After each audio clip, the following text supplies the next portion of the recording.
करते हैं इंटरव्यू में कैसे जाएंगे। तो फर्स्ट है ड्रेस कोड क्या होना चाहिए sir. And English versus Odia का थोड़ा दिक्कत हो जाता है कि जो इंटरव्यूअर होते हैं मेनली आईआईटी के होते हैं, तो मेनली इंग्लिश में बोलना प्रीफर करते हैं।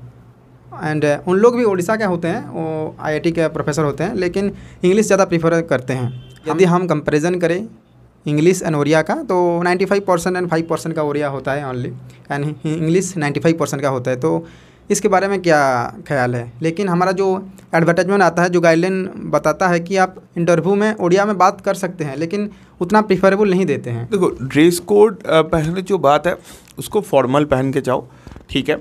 ऐसे उतना ज़्यादा ड्रेस कोड में नॉर्मल फॉर्मल तुम पहन के जाओ, ठीक है। तो ज़्यादा बहुत कुछ ज़रूरत नहीं है। बहुत लोग सोचता है जो चलो मुझे एकदम बाल ऐसे कटना है, ऐसे करना है, ऐसे कुछ भी नहीं होगा। तुम्हारे नॉलेज अल्टीमेट है, नॉलेज को बहुत ज़्यादा वहाँ पे प्रेफरेंस दिया जाएगा।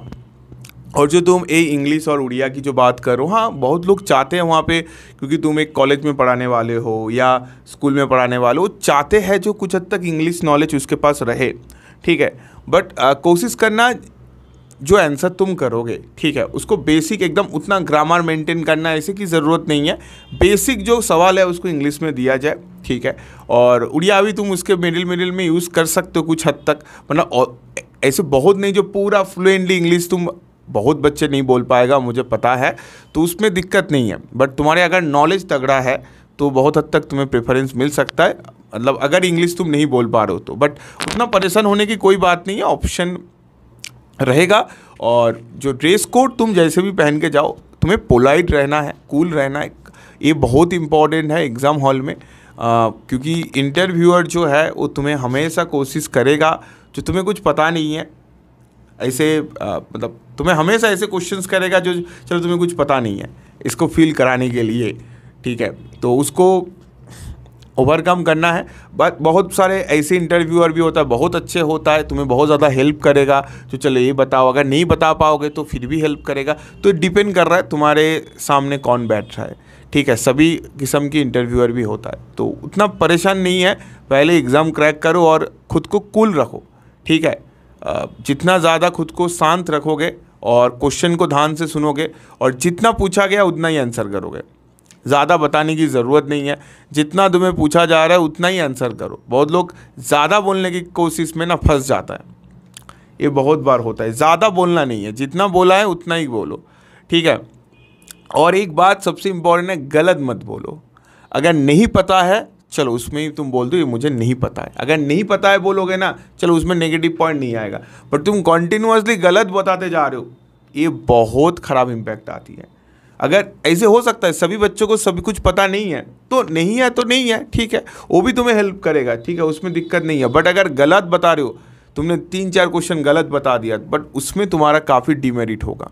तो गलत नहीं बताना है, ऑनेस्टी रखना है इंटरव्यू हॉल में। सर डेमो कैसे करते हैं या कैसे देते हैं, ब्लैक बोर्ड को कैसे यूज करना चाहिए। तो मैं सजेस्ट करूँगा डेमो, फाइनल डेमो देने से पहले घर में 2-3 बार डेमो दो, ठीक है। 2-3 बार यूज़ से ज़्यादा दो। और डेमो की अच्छा डेमो देने की जो तरीका है, मुझे लगता है एक घर में जो या आसपास जो कोचिंग वगैरह है, अगर तुम्हारे ऐसे कांटेक्ट में है तो वहाँ पे जाकर डेमो दो, बच्चों के सामने 1-2 बार पढ़ाओ। क्योंकि घर में अकेला पढ़ाना और बच्चों के सामने या तुम्हारे दोस्त वगैरह है जो उसके सामने पढ़ाना, ये डिफरेंस होता है।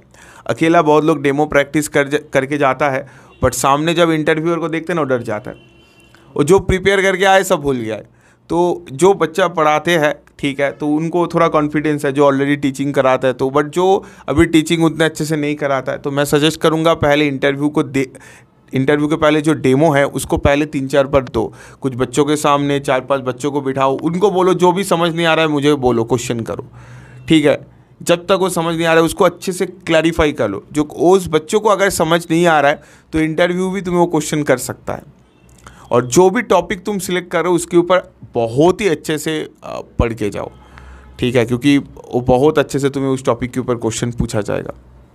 और इंटरव्यू में जो सबसे इम्पॉर्टेंट है, जब तुम डेमो देने जाओगे, तुम्हें उसको ऐसे टॉपिक सिलेक्ट करना चाहिए जो बहुत ज़्यादा इजी हो, ठीक है। इजी मतलब तुम्हारे लिए इजी हो, ठीक है, और उस कॉन्सेप्ट की एकदम बेसिक नॉलेज से तुम्हें क्लियर है। और पढ़ाना स्टार्ट भी शुरू करोगे एकदम बेसिक से, शायद तुम कॉलेज के लिए ही पढ़ाना स्टार्ट करो, बट स्टार्ट करोगे एकदम बेसिक से। मतलब लग रहे हो जो तुम एकदम बच्चों को पढ़ा रहे हो, 11-12 की बच्चे को, मतलब बेसिक से स्टार्ट होना चाहिए। डेमो अगर तुम थोड़ा भी एडवांस से स्टार्ट करें तुम्हें पकड़ लेगा, जो तुम यहाँ से कुछ स्टार्ट करो और वो समझ जाएगा तुम्हें पढ़ाना नहीं आता।